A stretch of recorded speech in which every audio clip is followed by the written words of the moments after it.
দেশ থেকে বিদেশ, খেলা থেকে বিনোদন, সব ধরনের খবর নিয়ে আমি মিঠু শুরু করছি নজরের দুনিয়া।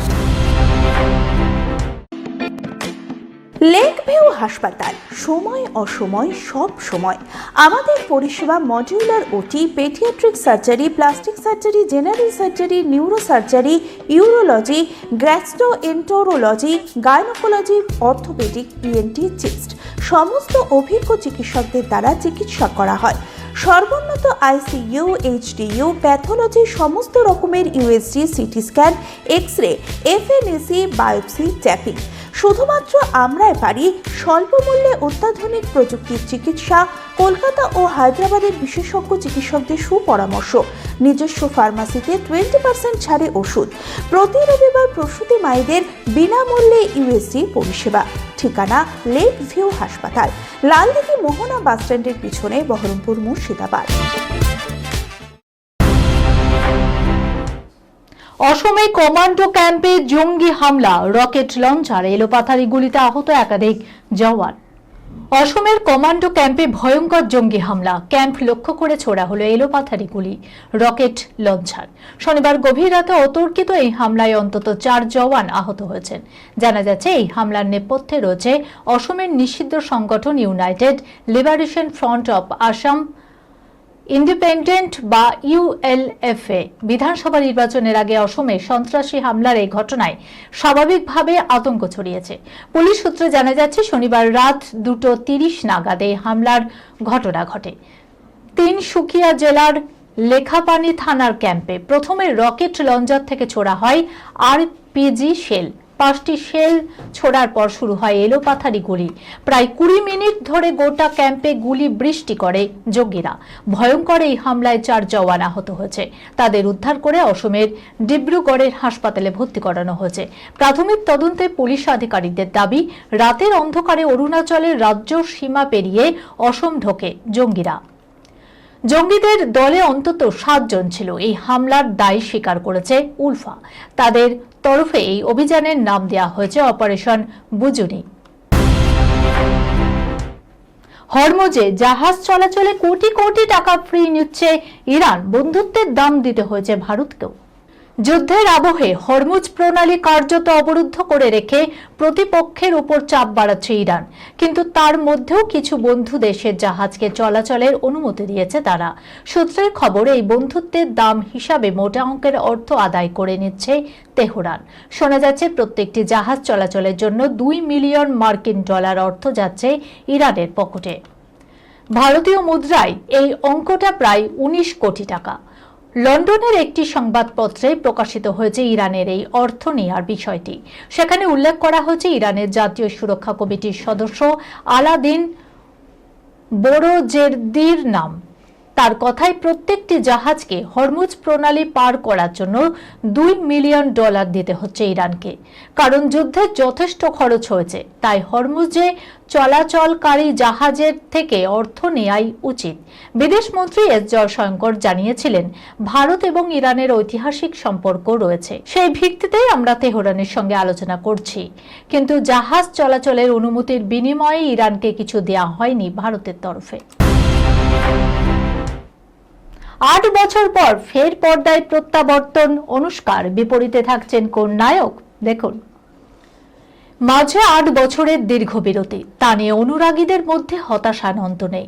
তবে এবার সম্ভবত স্ক্রিনে ফিরছে অনুষ্কা ম্যাজিক। বি টাউনে কান পাতলে সে কথাই শোনা যাচ্ছে। মনে করা হচ্ছে খুব শীঘ্রই হয়তো পর্দায় ফিরতে চলেছে বিরাট ঘরণী। ওই ছবিতে নাকি দেখা যেতে পারে দীপিকা পাডুকোনকেও।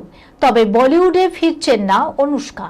শোনা যাচ্ছে দক্ষিণের নামী পরিচালক অ্যাটলির তেলেগু ছবির হাত ধরেই নাকি পর্দায় প্রত্যাবর্তন হবে অভিনেত্রীর। কল্পবিজ্ঞান ঘরানার এমন ছবিতে আগে কোনোদিন অভিনয় করেননি অনুষ্কা। এই প্রথমবার ছক ভাঙা কাজ করবেন তিনি। শুধু অনুষ্কাই নয়, শোনা যাচ্ছে এই ছবিতে দীপিকা পাডুকোন, রশ্মিকা মন্দানা, জাহ্নবী কাপুরের মতো প্রথম সারির অভিনেত্রীদের দেখা যাবে। রশ্মিকাকে আবার দেখা যেতে পারে খলনায়িকার ভূমিকায়। এই প্রথম কোনো ছবিতে এমন ভিন্ন রূপে ধরা দেবেন তিনি। এখন প্রশ্ন হলো, অ্যাটলির এই ছবিতে নায়কের ভূমিকায় কোন বলিউড অভিনেতাকে দেখা যাবে নাকি অন্য কেউ? শোনা যাচ্ছে এই ছবির পরতে পরতেই চমক, নায়ক নাকি দক্ষিণী তারকা অল্লু অর্জুন। এক নয়, একাধিক চরিত্রে দেখা যাবে তাকে। তবে সবটাই গুঞ্জন। এখনো পর্যন্ত এই বিষয়ে অ্যাটলি কিংবা অনুষ্কা কারো তরফ থেকে কোনো আনুষ্ঠানিকভাবে প্রতিক্রিয়া পাওয়া যায়নি।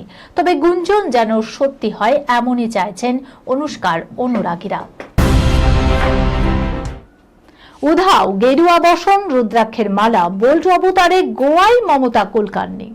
একটা সময় তার রূপের ঝলকে পুরুষ মনে ছ্যাঁকা লাগতো, সেক্স সিম্বল হিসেবে খ্যাতি কুড়িয়েছিলেন তিনি। সেই অভিনেত্রী এখন গ্ল্যামার দুনিয়া থেকে বহু দূরে।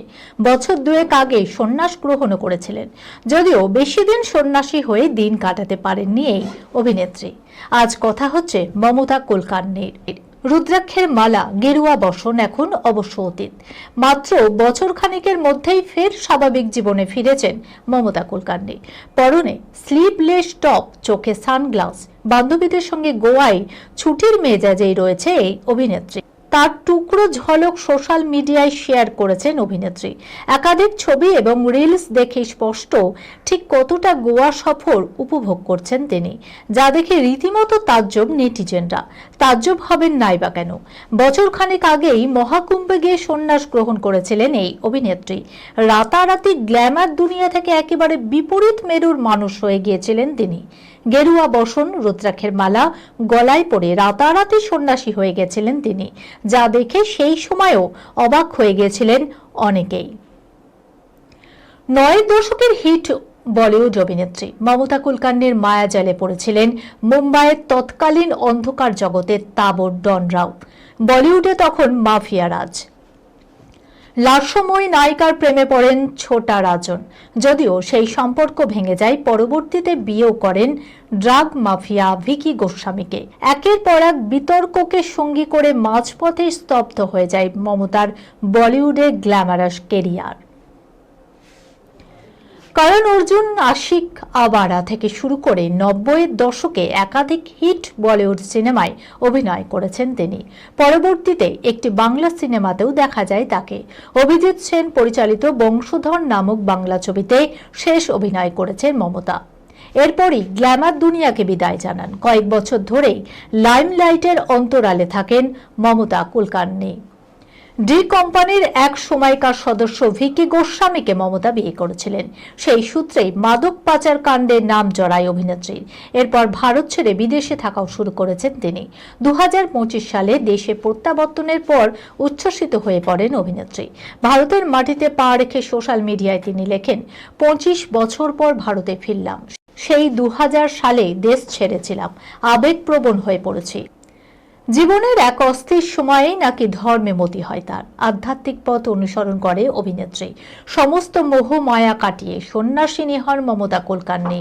গলায় রুদ্রাক্ষের মালা, কপালে গেরুয়া তিলক। তবে সেই গ্ল্যামার আর নেই।